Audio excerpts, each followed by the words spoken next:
khotimah, ya Bu, itu dia akan melalui berbagai macam namanya kerikil, batu, bahkan nanti ada lagi, pokoknya banyak.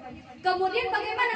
Kalau kita bisa melalui itu, kita bisa terus jalan, meneruskan langkah kita. Contoh gini Bu, kita habis ngaji nih, kita udah mantap, ya Allah pokoknya hamba ingin berbuat baik, ini akhir hayat ingin terus menuntut ilmu misalnya. Kemudian nanti kita dihadapkan dengan musibah, diuji nih Bu, dikasih musibah, dikasih apapun. Nah ini Allah lihat nih, bagaimana cara kita menghadapi musibah. Kalau kita mulut kita keluar begini Bu, misalnya nih, ya Allah bagaimana sih begini, ya Allah kenapa? Nah kufur. Gagal itu jalan meninggal husnul khotimah, ulang lagi dari awal. Paham gak nih Bu? Paham, insyaallah. Kemudian baru jalan sedikit Allah kasih ujian. Kemudian dari mulut kita nih udah keluar kata-kata itu, bagaimana begini, ya Allah kenapa begitu, bagaimana, itu nggak boleh. Tidak boleh orang yang beriman ketika tertimpa sesuatu yang tidak enak, ya, apakah itu sakit, ujian, musibah, itu nggak boleh di mulutnya keluar kata itu. Kenapa, bagaimana, nggak boleh. Kata kenapa dan bagaimana itu namanya dia tidak menerima takdir Allah. Kalau seandainya bilang gini, mungkin sakit kita ini lagi dikurangin dosanya kali sama Allah. Beda. Ini yang kedua, kalau kata kenapa, bagaimana, itu nggak boleh.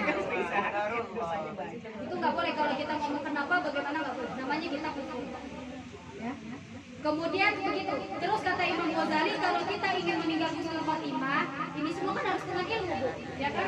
Kemudian bagaimana selanjutnya? Itu orang, ya, orang nggak mau ada yang deketin kita. Bagaimana? Misalnya gini, kalau kita sudah tahu ilmu sesuatu, misalnya ibu pergi ke warung, terus ngomong, ada yang ngomongin orang nih, itu mah amit-amit deh, kontrakan lumpang gini-gini apa didatengin misalnya. Kemudian karena ibu udah tahu hukum gibah itu dosa, pasti ibu negur, nggak boleh gitu, itu tuh namanya gibah, dosa gitu. Akan sedikit kita punya teman. Seperti itu. Orang yang semakin banyak ilmunya, ujiannya semakin banyak, musibah yang Allah kasih itu, tapi beda. Lihat dulu nih gimana cara dia menanggapinya. Kemudian orang semakin sedikit tuh dia punya teman. Karena kenapa? Karena di dalam dirinya sudah ada nur, di dalam dirinya sudah ada cahaya, sehingga dengan sendirinya orang yang jahil akan menjauh. Orang yang gak suka dengan ilmu otomatis akan menjauh.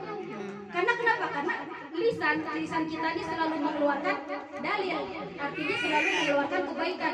Gak boleh gitu Bu, refleks, itu dosa. Itu dosa, nggak boleh ngomongin orang, kamu harus minta maaf. Jauhin. Seperti itu. Jadi temenin diomongin seperti itu. Kemudian kalau kita bisa sabar, kita bisa ridho, bisa langkah lagi. Insyaallah, amin. Terus apa lagi? Akan semakin besar. Nah, untuk tetap di jalan meninggal husnul khotimah ini hanya membutuhkan ilmu dan membutuhkan yang namanya ma'rifat kepada Allah Subhanahu wa taala. Ilmu dulu penting, baru setelah itu ma'rifat. Kalau kita meninggal sudah husnul khotimah, maka perjalanan terakhir kita akan mendapatkan surganya Allah yang dengan penuh ridho. Kalau doa jangan hanya minta surga, minta surga yang di dalamnya ridho Allah. Karena kalau minta surga doang, bisa jadi kita mampir dulu ke neraka. Tapi kalau kita minta surga yang dengan ridhonya Allah, itu maka ketika kita hisab, kita masuk surga, surganya itu Allah mau mampir, Nabi Muhammad mau mampir. Seperti itu namanya surga penuh dengan keridoan. Tapi kalau mintanya surga doang bisa dikasih. Tapi jangan harap Allah mau masuk ke surganya dia. Jangan harap Nabi Muhammad mau masuk ke surganya dia. Jadi inti saya pada siang hari ini, ya, kita ini kan diciptakan oleh Allah untuk apa? Ibadah kepada Allah, untuk menyembah Allah. Lalu ibadah itu harus dengan ilmu dan ma'rifat. Nah, perjalanan kita cuma ada dua, meninggal husnul atau meninggal su'ul. Kalau kita ingin meninggal husnul, insya Allah akan didapat nanti ketika sakaratul maut. Kemudian setelah sakaratul maut, setelah yaumul hisab, kita akan mendapati yang namanya surga penuh dengan ridho. Udah itu jalanan pertama. Ada lagi jalanan kedua, yang namanya perjalanan menuju meninggal su'ul. Setelah su'ul, kelak akan masuk setelah ibu udah dihisab, setelah dihisab di yaumul mahsyar. Setelah itu baru dia tempat terakhirnya adalah neraka. Nah, sekarang kita yang memilih. Yang memilih itu siapa? Kita. Jangan kita bilang gini, ah saya hari ini nggak datang ke majlis karena Allah nggak nakdir, bukan gitu. Kenapa begitu? Gini, kita dikasih yang namanya hati. Hati kalau dari segi kedokterannya itu berupa daging, segumpal daging. Tapi kalau dari segi kasat matanya yang dikatakan hati itu, hati adalah ruh yang paling halus. Dan kita ini Bu yang hidup, yang menggerakkan seluruhnya nih. Kita punya pikiran, kita punya ucapan, ini hati. Raja pemerintah. Makanya di situ kita udah dikasih pilihan Bu sama Allah. Ini adalah perbuatan ketaatan, ini adalah perbuatan maksiat. Kalau kamu melakukan maksiat, maka kamu tumbuh akan menjadi manusia yang jahat. Kalau kita melakukan ketaatan, maka kita akan tumbuh menjadi manusia atau hamba yang penuh dengan kebaikan. Itu udah janji Allah. Kemudian ketika kita di depan kita dihadapkan, nih, kita dikasih pilihan Bu. Kita mau pergi menuntut ilmu atau ibu pengen nonton Indosiar misalnya. Yes. Sambil makan GoFood empek-empek misalnya. Itu yang nentuin siapa Bu? Kita nggak boleh bilang Allah bukan, tapi siapa? Yang hati kita. Saya kasih tahu lagi.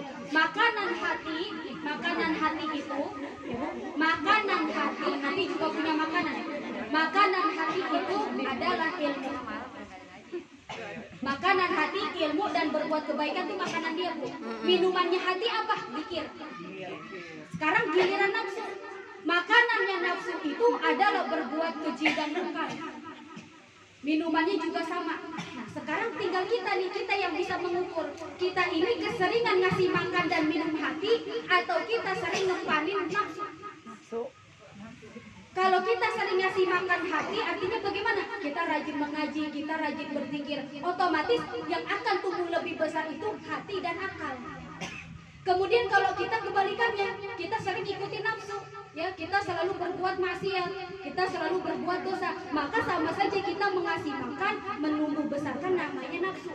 Jadi kita bisa melihat mana yang lebih besar, akal hati atau nafsu. Nah nanti kenyataannya ketika dikasih ibu nih, ini dikasih tahu nih menuntut ilmu. Kemudian kita nggak mau, alasannya ada nih, Bu dengerin, alasannya ada. Apakah ya mau hujan? Itu alasan yang dibuang-buang, dibuat-buat. Itu adalah uzur yang dibuat-buat karangan. Karena kalau uzur yang benar-benar uzur syar'i itu seperti sakit ya Bu ya. Seperti sakit, memang kita nggak mampu, itu baru. Tapi kalau seperti ini misalnya, ya benar. Padahal belum hujan nih. Ntar saya sakit, ntar saya flu, saya demam, saya berarti di situ sudah bisa kita lihat bahwa nafsunya dia jauh lebih besar daripada akal dan hati. Itu adalah mu'allaq seperti sekarang nih. Lalu bagaimana cara kita membesarkan hati dan akal? Dari kita kasih makan diri kita yang halal. Jangan pernah masukkan barang yang syubhat ke dalam diri kita. Kalau kita pernah makan barang yang syubhat, itu malas ibadah. Syubhat itu Bu, remang-remang. Ya. Contoh gini ya Bu, ini ada minuman buah. Tiba-tiba saya duduk main minum, ini padahal nggak jelas punya siapa, belum dipersiapkan. Itu namanya meminum atau mengkonsumsi barang yang syubhat. Kalau di rumah juga jangan begitu.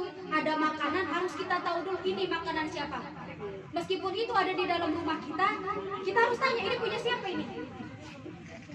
Kalau kita main makan aja, namanya kita makan yang syubhat. Makanan yang syubhat, minuman yang syubhat itu akan membuat orang malas. Gak akan bisa dia malas. Kalau haram udah jelas-jelas dia menolak kebaikan. Udah segitu aja ya Bu ya. Udah ya Bu ya, sampai sini ya Bu ya. Kurang lebihnya saya mohon maaf. Billahi taufiq wal hidayah. Wassalamualaikum warahmatullahi wabarakatuh.